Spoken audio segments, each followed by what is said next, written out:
for America at a time such as this? My hope for America? And how do you personally been. deal with that? Yeah, look, I mean, my hope for America is what it's always been. I think it's the hope I hope we all share.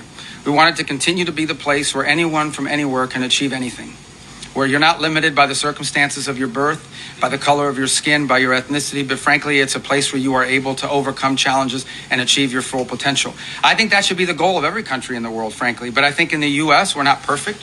Our history is not one of perfection, but it's still better than anybody else's history. And ours is a story of perpetual improvement. Each generation has left the next generation of Americans freer, more prosperous, safer, and that is our goal as well. But it is a unique and exceptional country, and as we come upon this 250-year anniversary, I think we have a lot to learn and be proud of in our history. It is one of perpetual and continuous improvement, where each generation has done its part to bring us closer to fulfilling the vision that the founders of this country had upon its founding. So that is one of the best answers, best responses I've heard in my life. And it's something, and he hit on something that I think a lot of people don't talk about.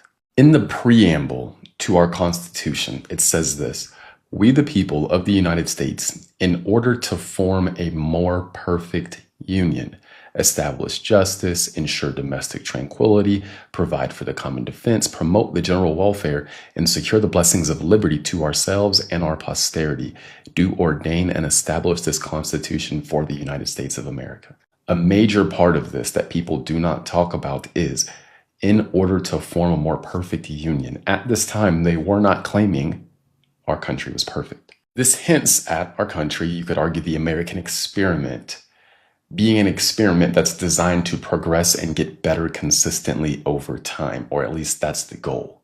And that has happened. For example, a lot of people would argue that slavery is the biggest stain on our country. Black people went from literally being slaves, property, to becoming senators, becoming members of the House of Representatives, becoming the president of the United States, being on the Supreme Court.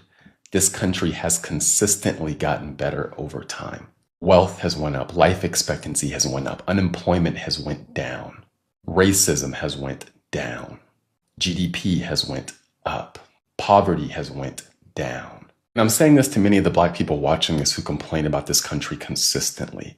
Of all the countries who have 10% of more of their population being Black Americans here have higher GDPs per capita than all the other Black people in all those other countries that actually have a decent percentage of the country's population being Black people. In other words, you're better off here than anywhere else.